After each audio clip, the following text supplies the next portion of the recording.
अस्सलाम वालेकुम वरहमतुल्लाहि वबरकातुहू। वालेकुम अस्सलाम वरहमतुल्लाहि वबरकातुहू। नाजरीन, यकीनन जी आज हमारे मेहमान बने हैं, आप हजरात बखूबी जानते होंगे, उस्ताजुल उलमा और हमारे इलाका बल्कि अब तो मुल्क की नामवर शख्सियत मुजद्दिद हज़रत। आपकी एक वीडियो भी वायरल हुई, माशाल्लाह पूरी दुनिया ने देखा। उस्ताजुल उलमा हज़रत मौलाना मुफ्ती आरिफ सईद साहब, हज़रत आपका बहुत शुक्रिया इदारे में आप तशरीफ़ लाए। हफ्ता वार इस्लाही मजलिस में आपने ख़वातीन से खिताब किया।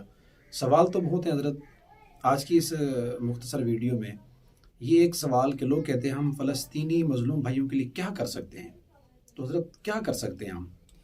माशाल्लाह हज़रत मौलाना शरीफ साहब, आपका सवाल ना सिर्फ ज़रूरी है और बल्कि आज के इस पूर्वकंद दौर के अंदर बहुत ज़्यादा अहम भी है। बिल्कुल। तो इसमें तीन बातों का लिहाज करेंगे। यूँ समझ लें, हमारे मुल्क वतन अजीज़ मुमलिकत पाकिस्तान का कोई मुखालिफ हो या हमारे मुसलमान भाइयों का कोई मुखालिफ हो, तो अहले इस्लाम पर तीन जिम्मेदारियां आयद होती हैं।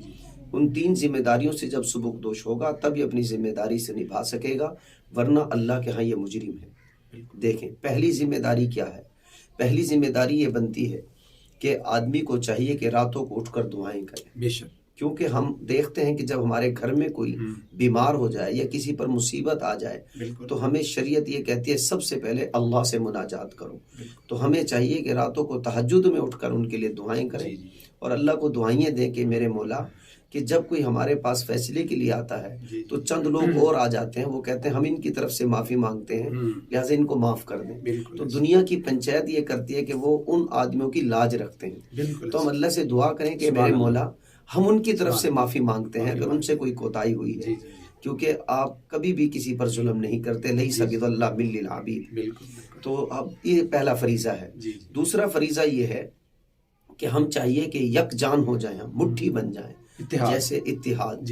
देखें, हमने एक दूसरी क्लास में एक सबक पढ़ा था, इत्तिफाक में बरकत है, कि जाल बिछाया शिकारी ने और कबूतर सारे उसमें फंस गए और करीब था कि शिकारी आकर उन कबूतरों को कैद कर लेता। यूनियन। तो उन्होंने फिर इकट्ठे होकर कहा कि अब एक ही सूरत है कि यकमुश्त कुव्वत जोर लगाओ और जाल उड़ा लो, और वो जाल उड़ा के और शिकारी देखते का देखते रहे। इस वक्त 57 इस्लामी ममालिक की अब जिम्मेदारी है कि सब यकजान हो जाए। अल्लाह ताला ऐसा इत्तेहाद इंशाअल्लाह ताला और करेगा।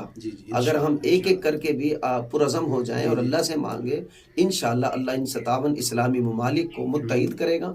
फिर किसी काफिर की जुर्रत नहीं होगी किसी दुश्मन मुल्क की के किसी इस्लामी मुल्क पर या किसी मुसलमानों के किसी भी खित्ते पर वो जुल्म दास्तान।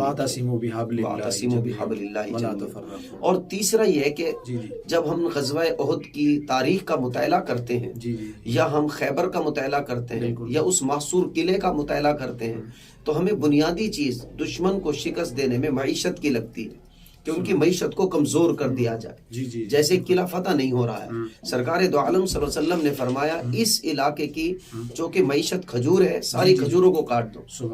जब उनकी मईशत कमज़ोर हो गई तो वो खुद ब खुद बाहर आए और उन्होंने हथियार डाल दिए। आज हम अगर लोगों को कहें ये बात, तो लोग कहते हैं यार ये कोका कोला पेप्सी ना पीने से क्या होगा। अब मैं आपको एक मिसाल देता हूँ ना, एक प्रोडक्ट लेते हैं, मसलन हम एक भी प्रोडक्ट, हम नाम ना लें, सारी अपना यूट्यूब पर आई हुई है, फेसबुक पर आई हुई है। फर्ज के एक साबुन लेते हैं, उस साबुन का 10% 10वां हिस्सा मुसलमानों के खिलाफ इस्तेमाल होता है। अब 57 इस्लामी ममालिक की आबादी जितनी भी है, हम सारी आबादी की जिम्मेदारी ना लें, सिर्फ 1 अरब मुसलमान वहां से निकाल लें, और 1 अरब अगर एक प्रोडक्ट पर 10 रुपए का भी नुकसान उनको पहुंचाएगा, तो गोया हमने उन दुश्मन ममालिक का 10 अरब एक ही घंटे में नुकसान कर दिया एक प्रोडक्ट पर। इसी तरह अगर हम 100 प्रोडक्टों पर 10-10 रुपए उनको नुकसान पहुंचाएं योमिया, तो कई खरब रुपए हम उनको एक ही दिन में नुकसान पहुंचा सकते। और वो जब अगयार, कभी उनके पास तो ईमान नहीं है, जिसके बलबोते पर वो जीतना चाहते हो, वो जीतते ही मईशत के बलबोते पर है।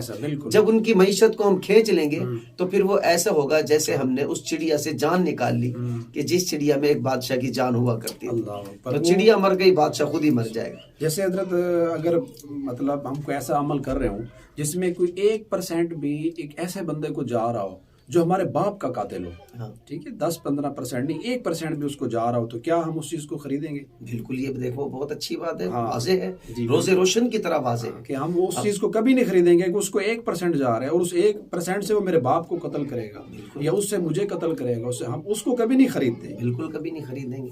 اور دوسرے دیکھو تو صحیح، آج ہم یہ رو رہے ہیں کہ مسلمان بچے شہید ہو رہے ہیں، ہسپتالوں پر بم مار رہے ہیں، اللہ صاحب آپ کا نہ پتھر وہاں تک جائے گا، نہ گولی جائے گی، نہ آواز جائے گی، دعا آپ جائے معیشت کمزور کر دیں، بالکل خود ہی آواز آپ کی بھی پہنچے گی، ان کو بھی عقل آ جائے گی۔ اللہ تعالیٰ تو کوشش کریں جتنی بھی پروڈکٹ ہیں خاص طور پر اسرائیل کی، آپ ان سے مکمل اجتناب کریں۔ کیا ہوا اگر لیگ سے نہیں نہ آئے تو لیب بوائے سے نہ لیں، کون سا آپ کو خوشبو سونگ کر بتائے گا، لیکن کل کم از کم ہم مسلمانوں کے ہاں دشمن کی صورت میں ظاہر نہیں ہوں گے، کہیں یہ نہ دینی ہو کہ حمیت ہے، یہ اسلامی حمیت ہے، اللہ تعالیٰ کہیں یہ ہمیں نہ ہو کہ عطا فرمائے۔ مسلمان بہت شکریہ، آپ نے ٹائم دیا، جزاکم اللہ۔